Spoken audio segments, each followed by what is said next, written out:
আসসালামু আলাইকুম নমস্কাৰ মোৰ সাংবাদিক দাদা ভাইটিসকলক মই আন্তৰিক অভিনন্দন জনাইছো। আজি 2025ৰ পঞ্চায়ত নিৰ্বাচন আহিছে, ৰণকৌশল বাজিছে, সেই কাৰণে আজি আমি সাংবাদিক দাদাসকলক মাতিছো। আজি আমি ভাৰতীয় জাতীয় কংগ্ৰেছ দলৰ টিকেট প্ৰত্যাশী যে আমি ইয়াৰ আগতেও আমি কুমলীপাৰা গাঁও পঞ্চায়তৰ প্ৰাক্তন সভানেত্ৰী আছিলোঁ। তাৰপিছত আমি যুৱ কংগ্ৰেছৰ 6 নং লোকসভাৰ ইলেক্টেড হৈ সাধাৰণ সম্পাদিকা হিচাপে আহিছিলোঁ। ইয়াৰ পিছত আমি কলেজ লাইফৰ পৰা আমি NSY যুৱ কংগ্ৰেছ কৰিছোঁ। তাৰপিছত আমি 11 নং হাজিপাৰা জিলা পৰিষদৰ সদস্য হিচাপে নিৰ্বাচিত হৈছিলোঁ আৰু বৰ্তমানো মই বৰপেটা জিলা কংগ্ৰেছৰ মহিলাৰ ভাইচ প্ৰেছিডেণ্ট।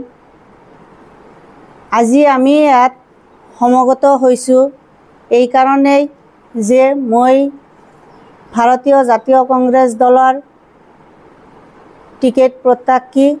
সেইকাৰণে মই ৰাইজক আহ্বান জনাওঁ যে ৰাইজে যাতে আমাক আকৌ এবাৰ সুযোগ প্ৰদান কৰে, যে কিয় যে আমি সঁচাই 11 নং হাজিপাৰা জিলা পৰিষদৰ সদস্য হিচাপে আমি নিৰ্বাচিত হৈ আহিছিলোঁ, কিন্তু আমি বিগত 5 বছৰত আমি 3.5 বছৰ বহিয়ে আছিলোঁ, আমি কোনো ধৰণৰ কাম কাজ পোৱা নাছিলোঁ। তাৰপিছত আমাক চৰকাৰৰ পৰা 15 ফাইনেন্স এটা আহিছিল স্কিম, সেই স্কিমত আমি অলপ কাম পাইছিলোঁ। সেইখিনি কাম আমি 50% পাইছিলোঁ আৰু আঞ্চলিক পঞ্চায়তৰ সদস্যই 50% পাইছিল। কিন্তু আমি যিখিনি যেতিয়া আমি ভোট খুজিছিলোঁ বা ৰাইজৰ মাজত গৈছিলোঁ, তেতিয়া আমি ৰাইজক বহুত আশ্বাস দিছিলোঁ আৰু ৰাইজক বহুতো কথা কৈছিলোঁ, কিন্তু আমি সেই কথা পূৰণ কৰিব পৰা নাই। আমি তাৰ কাৰণে দুখিত। লাষ্টত আমাক অলপ যদিও দিছিল, আমি কামবিলাক শেষ কৰিব পৰা নাই। বৰ্তমান আমাৰ কাম আধৰুৱা হৈ আছে। চাওক, বৰ্তমান আমাৰ নৱগঠিত 25 নং পাকাবেতবেৰী সমষ্টিৰ অন্তৰ্গত 7 নং বেকী জিলা পৰিষদৰ ৰাইজক আমি এইখিনিয়ে আহ্বান জনাওঁ যে ৰাইজে যাতে, মই হাইকমাণ্ডাৰৰ ওচৰতো আবেদন জনাওঁ যে যাতে আমাক আকৌ টিকেট প্ৰদান কৰে আৰু আমি ৰাইজৰ মাজত যাব পাৰোঁ। ৰাইজে যাতে আমাক সহায় সহযোগিতা আগবঢ়ায় আৰু ৰাইজৰ যিবিলাক সমস্যা আছে আমি সমাধান কৰিবলৈ চেষ্টা কৰিম। আৰু বেকী জিলা পৰিষদৰ সন্মানীয় ৰাইজ, সন্মানীয় মুৰব্বীসকল, আমাৰ আই মাতৃসকল, যুৱক ভাই বন্ধুসকল, মই সকলোকে অভিনন্দন জ্ঞাপন কৰিছোঁ। আৰু তেওঁলোকক লৈ মই যদি মোক হাইকমাণ্ডে টিকেট নিৰ্বাচিত কৰে আৰু ৰাইজে যদি মোক জয় কৰে, তেতিয়াহ'লে মই বেকী জিলা পৰিষদৰ ৰাইজক আঁকোৱালি লৈ মই কাম কাজত আগবাঢ়ি যাম আৰু তেওঁলোকৰ সমস্যা লৈ মাত মাতিম। 7 নং বেকী জিলা পৰিষদৰ সমস্যা বহুতেই আছে। তাৰে মাজত আমাৰ বেকীত আমাৰ গৰাখহনীয়া সমস্যা 1 নম্বৰ।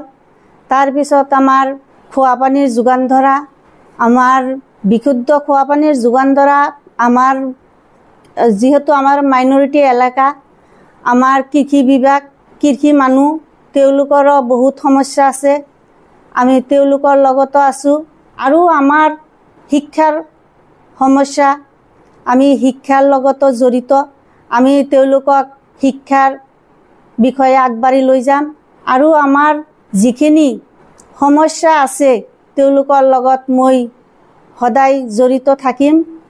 এতিয়াও কৈছোঁ, ভৱিষ্যতো থাকিম, বৰ্তমানো আছোঁ। আগতে চাওক, যিখিনি আমাৰ পুৰণা কথা মই কওঁ যে আমাৰ জনীয় সমষ্টি আছিল, আমি বৰপেটা সমষ্টিত আছিলোঁ, কিন্তু মাজত এটা বৰ্ডাৰহে আছিল আমি একেলগে আছিলোঁ।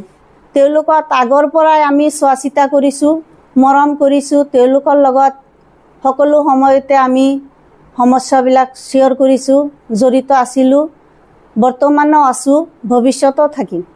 চাওক, ময়ো এজন মহিলা আমাৰ এনেকুৱা এটা অৱস্থাত আছে যে আমাৰ মহিলা বৰ্তমান কোনো সুৰক্ষাই নাই। আমাৰ মহিলাবিলাকে শিক্ষা দীক্ষাৰ ক্ষেত্ৰতো পাছপৰা। আমি মহিলাক শিক্ষা দীক্ষাক লৈ আগবাঢ়ি যাম আৰু তেওঁলোকক ভৱিষ্যত তেওঁলোকে এই দেশৰ সুনাগৰিক হ'ব লাগিব আৰু তেওঁলোকক শিক্ষা দীক্ষাক আগবাঢ়ি যাব লাগিব। ৰাইজৰ দোৱা আশীৰ্বাদত মই 100% নিশ্চিত। আমাৰ হাইকমাণ্ডে যি কৰে আমি সেইমতেই কাম কৰোঁ। আমি হাইকমাণ্ড অমান্য কৰি একো কাম নকৰোঁ। সকলোৰ ক্ষেত্ৰতে তেনেকুৱা নহয়। মই ভাবোঁ মোৰ ক্ষেত্ৰত তেনেকুৱা নহ'ব। মোৰ যাদুৰ গাঁঠি তেনেকুৱা নাই। মই যাদু কৰা মানুহো নহয়। মোৰ কামৰ ক্ষেত্ৰত কাম চাই, মোৰ ব্যৱহাৰ চাই, মোৰ কথা বতৰাৰ মাত শুনি বা মোৰ লগত মিলা প্ৰীতিৰে থাকি ভাল পায়, সেইকাৰণে মোক ৰাইজে ভোট দিব। মোক এইটো যুক্তিতেই দিব, চাওক আজি আমি এজন সক্ৰিয় কৰ্মী হিচাপে কাম কৰি আছোঁ, বৰ্তমানো কৰি আছোঁ, ভৱিষ্যতো কৰিম।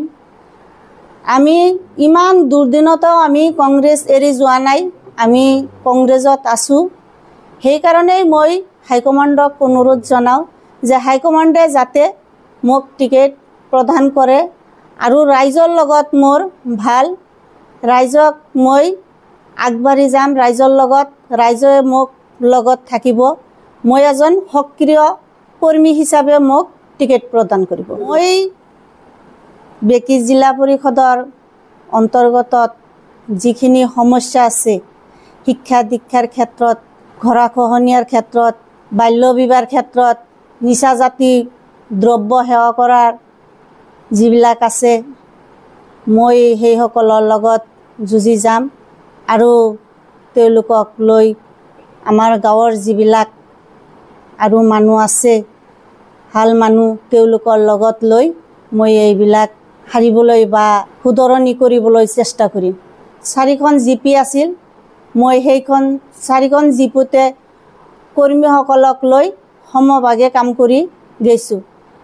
বা কোনোবা জিপিত ড্ৰেইন বনাইছোঁ, কোনোবা জিপিত আপোনাৰ পানী, বিশুদ্ধ পানী খোৱা, মছজিদ মাদ্ৰাছাতে মই বেছি কৰিছোঁ খোৱা পানী আঁচনি, তাৰপিছত লেট্ৰিন, টয়লেট, কোনোবা স্কুলত বাউণ্ডাৰী ৱাল, মই যিখিনি পইচা পাইছোঁ মই সৎভাৱে ব্যৱহাৰ কৰিছোঁ। মোৰ পৰিচয়টো হ'ল, মোৰ নাম ৰৌচুনাৰা আহমেদ, মোৰ স্বামীৰ নাম সন্মানীয় খণ্ডকাৰ আহাদুল ইছলাম, মোৰ গাঁও কুমলীপাৰা। মই কুমলীপাৰা গাঁও পঞ্চায়তৰ প্ৰাক্তন সভানেত্ৰী, 6 নং বৰপেটা লোকসভা সমষ্টিৰ যুৱ কংগ্ৰেছৰ ইলেক্টেড সাধাৰণ সম্পাদিকা, 11 নং হাজিপাৰা জিলা পৰিষদৰ সদস্যা।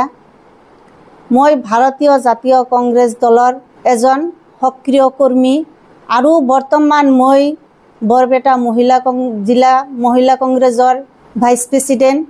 বৰ্তমান মই 7 নং বেকি জিলা পৰিষদৰ ভাৰতীয় জাতীয় কংগ্ৰেছ দলৰ টিকেটৰ প্ৰত্যাশী।